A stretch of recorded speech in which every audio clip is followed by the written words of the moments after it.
প্রতিবাদী জন অধিকার সংগ্রাম সমাবেশে বিভিন্ন স্থান থেকে আগত এবং দূর দূরান্ত থেকে আগত সংগ্রামী বন্ধুগণের নিকট আমার আন্তরিক শুভেচ্ছা ও অভিনন্দন জানিয়ে সংক্ষিপ্ত আকারে বক্তব্য রাখতে চাই। মঞ্চে উপস্থিত মাননীয় সভাপতি এবং আজকের এই প্রতিবাদী সমাবেশে উপস্থিত সমস্ত সংগ্রামী মুসলমান ভাই ও অভিভাবকদের প্রতি আমি ব্রো রাইটস ইউনাইটেড সংগঠন থেকে সংগ্রামী অভিনন্দন জানাচ্ছি। বন্ধুগণ, আমি রিয়াং সমাজের একজন যুবক। আজ স্পষ্ট ভাষায় ঘোষণা করেছি, মুসলমানদের উপর গোটা দেশে যেভাবে একের পর এক আক্রমণ হচ্ছে তার বিরুদ্ধে আমি এবং আমাদের সংগঠন আপনাদের সাথে আছি।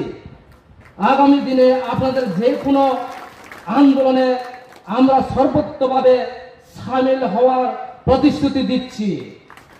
প্রশ্ন হলো, আমরা ব্রু রিয়াং জনজাতি হওয়ার পরও কেন আপনাদের এই আন্দোলনকে সমর্থন করেছি, কিংবা আজকের এই প্রতিবাদী সমাবেশে সামিল হলাম।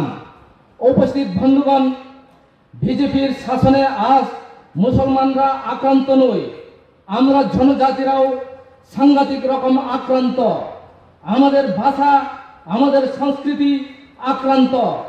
যে জমি বন জঙ্গলের উপর নির্ভর করে আমাদের জীবন জীবিকা, এই সরকার বন সংরক্ষণ আইন পরিবর্তন করে আমাদের জমি জঙ্গল ছিনিয়ে নিতে চাইছে। আজ ওয়াকফ আইন সংশোধন করে আপনাদের ভাগ ভাগার দান করা সম্পত্তি ওরা কেড়ে নিতে চাইছে। কিন্তু তারও আগে গত লোকসভা নির্বাচনে আগে বন সংরক্ষণ আইন পরিবর্তন করে আমাদের পরবর্তী বংশধরদের ভবিষ্যৎ অনিশ্চয়তার মধ্যে ফেলে দিয়েছে। আপনারা যারা বাঙালি, হিন্দু, মুসলিম দাঙ্গাবাদী আপনাদের বিভাজন করেছে। আবার আমরা যারা জনজাতি মূলত পাহাড়ে বসবাস, আমাদের মধ্যেও হিন্দু খ্রিস্টান ধর্মের নামে বিরোধ বাঁধানো ষড়যন্ত্র করেছে বিজেপি ও আরএসএস সরকার।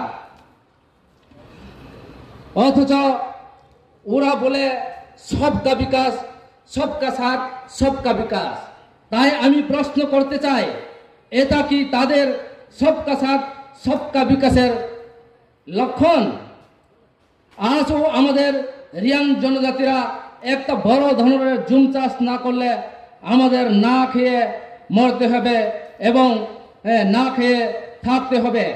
আমাদের ছেলে মেয়েদের পড়াশোনা ভালো ব্যবস্থা নেই, যুবক যুবতীদের কাজ নেই, চাকরি নেই, কর্মসংস্থান নেই, চিকিৎসা ভালো ব্যবস্থা নেই।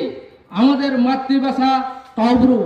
দীর্ঘদিন ধরে আমরা দাবি করে আছি, আমাদের মাতৃভাষার স্বীকৃতি দাও, কিন্তু দিচ্ছে না। উল্টো অস্তিত্বকে মুছে ফেলার ষড়যন্ত্র চালাচ্ছে।